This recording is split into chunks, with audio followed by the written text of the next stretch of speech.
बिस्मिल्लाहिर्रहमानिर्रहीम। अस्सलाम वालेकुम दोस्तों, मैं हूं अदील शौकत और आप देख रहे हैं कुक विद अदील। दोस्तों, उम्मीद करता हूं आप और आपकी फैमिली खैरियत से होंगे। अल्लाह आपको हमेशा खुश रखे, आबाद रखे। आज मैं अपनी प्यारी प्यारी सी यूट्यूब फैमिली के लिए बहुत ही शानदार किस्म के आलू बुखारे की चटनी की रेसिपी लेके आया हूँ, जिसे आप अक्सर शादी ब्याह में खाते हैं। तो अगर आपको यही वाला टेस्ट चाहिए तो ये आपको वीडियो पूरी देखनी होगी। यकीन करें, जिसको भी खिलाएंगे वो उंगलियाँ चाटता रह जाएगा। खट्टी मीठी सी मज़ेदार सी इतनी करारी चटनी है कि आप जब देखेंगे तो हैरान रह जाएंगे। इतनी आसानी के साथ समझाऊंगा कि आपको कोई और भी वीडियो देखने की ज़रूरत नहीं पड़ेगी। रमज़ान आ रहा है तो रमज़ान के लिए कैसे महफूज कर सकते हैं, कौन सी चीज़ें इसमें जाएंगी, ध्यान से देखिएगा। बिस्मिल्लाहिर्रहमानिर्रहीम। दोस्तों, यहाँ पे हमने ली है एक कढ़ाई और इसमें 3.5 गिलास के करीब हमने पानी को ऐड कर दिया है। चलें, फ्लेम को कर देंगे मीडियम टू हाई और इसको कवर करके हमने पकाना स्टार्ट करना है। जब तक इसमें बॉयल ना आ जाए आपने इसमें कोई चीज़ ऐड नहीं करनी। तो लीजिए, 2 से 3 मिनट के बाद अब इसमें बॉयल अच्छी तरह से आ चुका है। फ्लेम को हमने यहाँ पे आके ना मीडियम कर देना है, ठीक है।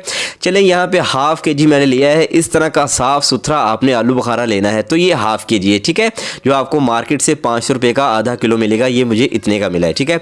चलें, अब अच्छी तरह से इसे पकाना स्टार्ट करेंगे। फ्लेम को आपने मीडियम रखना है, मीडियम फ्लेम पे इसकी पकाई करनी है। कहाँ पे जाके फ्लेम को लो करना है, स्लो करना है, ये आगे चल के साथ साथ गाइड करता जाऊँगा। अच्छी तरह से स्पैचुला को चलाएंगे ताकि ये जो है खुलता जाए, कोई भी पीस जो है इसका आपस में जुड़ा हुआ ना हो, ठीक है। ये होता तो वैसे नरम सा ही है, लेकिन फिर भी पकते हुए जो है टाइम ले जाता है और इसमें जो है मसाले ऐड करने हैं तो इसको पकाने में हमें टाइम लगेगा आधा पौना घंटा। चलें, इसको कवर करके पकाएंगे 8 से 10 मिनट के लिए ताकि अच्छी तरह से ये जो है नरम हो जाए। तो 10 मिनट के बाद जब आप देखेंगे तो ये काफ़ी हद तक नरम हो चुका होगा, लेकिन पका हुआ नहीं होगा, क्योंकि अभी हमने इसमें बहुत सी चीज़ें ऐड करनी है जो कि इसको पकाने में हेल्प करेंगे और इसका टेस्ट जो है बहुत इन्हांस करेंगी। तो चलिए ध्यान से देखिएगा कौन सी चीज़ कितनी क्वांटिटी में हमने यहाँ पे ऐड करनी है। आपने यहाँ पे ऐड कर देनी है चीनी। चीनी मैंने यहाँ पे ली है 400 ग्राम। कुछ लोग हाफ जो है इसका हिसाब रखते हैं, ठीक है, यानी आधा किलो चीनी ऐड करते हैं तो आधा किलो साथ में जो है आलू बुखारा होता है। तो हमने यहाँ पे आधा किलो आलू बुखारा तो लिया है, लेकिन मैंने चीनी यहाँ पे 400 ग्राम ऐड की है, क्योंकि मैं बहुत ज़्यादा मीठा खाना पसंद नहीं करता। मीठी से तो वैसे मेरी जान जाती है, लेकिन ये कि मैं फिर भी थोड़ा बहुत खा लेता हूँ और आप जो नहीं पसंद करते हैं उनको भी थोड़ा बहुत मीठा लाजमी खाना चाहिए। चलें, यहाँ पर 3 से 4 मिनट के बाद आपने मसाले कुछ ऐड करने। ½ टीस्पून जाएगा नमक, ½ टीस्पून लाल मिर्च का पाउडर जाएगा। अगर आप काली मिर्च का पाउडर इसकी जगह पर ऐड करना चाहें तो ऐड कर सकते हैं। 1/4 टीस्पून जीरा पाउडर जाएगा। साथ में ये 2 चुटकी हमने ऐड करना है खुश्क अदरक का पाउडर। ये अगर आपको मिल जाए तो ठीक है, वरना फ्रेश अदरक ऐड कीजिएगा। बाद में जो है एंड पे आप जो है उसको निकाल के बाहर फेंक दीजिएगा। एक यहाँ पे हमने जो है स्टिक ली है दालचीनी की, इतनी ही जाएगी, 2 या 3 नहीं जाएंगी। अगर आपने जो है मसाले इतनी मिकदार में ऐड ना किए, ज़्यादा ऐड कर दिए तो फिर आपको जो है मसाले ज़्यादा फील होंगे।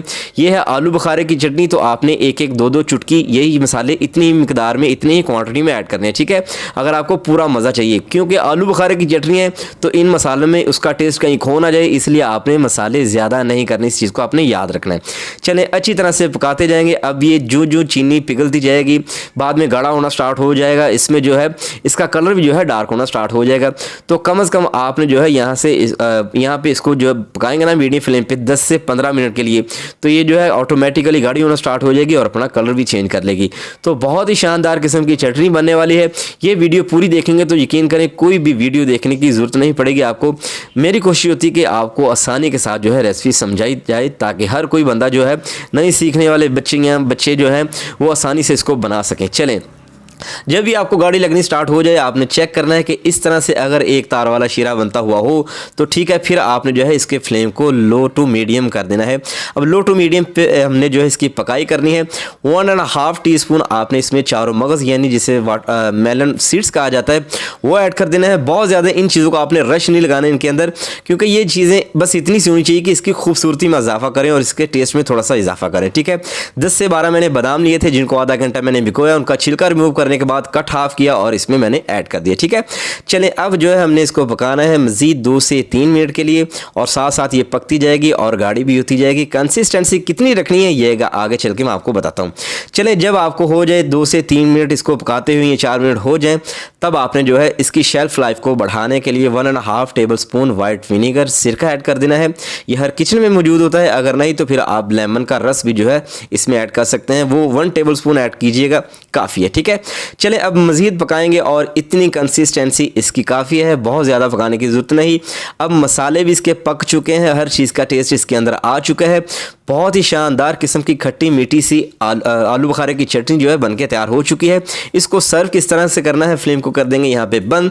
तो इसको ठंडा करके मैंने जो है सर्व किया है। तो खूबसूरत सी प्लेट में खूबसूरती के साथ इसको निकालते जाएंगे। शानदार किस्म की जो है आलू बुखारे की चटनी हमारी बनके तैयार हो चुकी है। इसके ऊपर इसके हुस्न को इजाफा देने के लिए मैंने अपनी अम्मी के कहने पे जो है इसके ऊपर इस तरह से लगाई है चांदी का कवर, जो कि लाजमी लगाया जाता है। तो लीजिए दोस्तों, बहुत ही शानदार किस्म की हमारी जो है चटनी बन के तैयार हो चुकी है, जिसे बनाना इंतहाई आसान है। रमज़ान के लिए फ्रिज में रखें, इसे 2 से 3 माह आप फ्रिज में रख सकते हैं, कोई टेंशन की बात नहीं। इसे खाएं और शादियों वाला टेस्ट घर पे ही पाएं। दोस्तों, अगर आपको लगता है कि आपके इस भाई ने आपके लिए कुछ अच्छा किया है, अच्छा बताया है, अच्छा सिखाया है, तो प्लीज़ चैनल को ज़रूर सब्सक्राइब कीजिएगा, वीडियो को लाइक भी कीजिएगा, शेयर भी कीजिएगा। आपसे मुलाकात होगी इंशाल्लाह नेक्स्ट वीडियो में। लेकिन उससे पहले मुझे लाजमी बताइए कि आप पाकिस्तान के किस शहर या फिर दुनिया के किस कोने से मुझे देख रहे हैं, ताकि हम आपका शुक्रिया अदा कर सकें। बहुत सारा ख्याल रखिएगा, दुआ में याद रखिएगा। दीजिए इजाज़त, अल्लाह हाफिज़।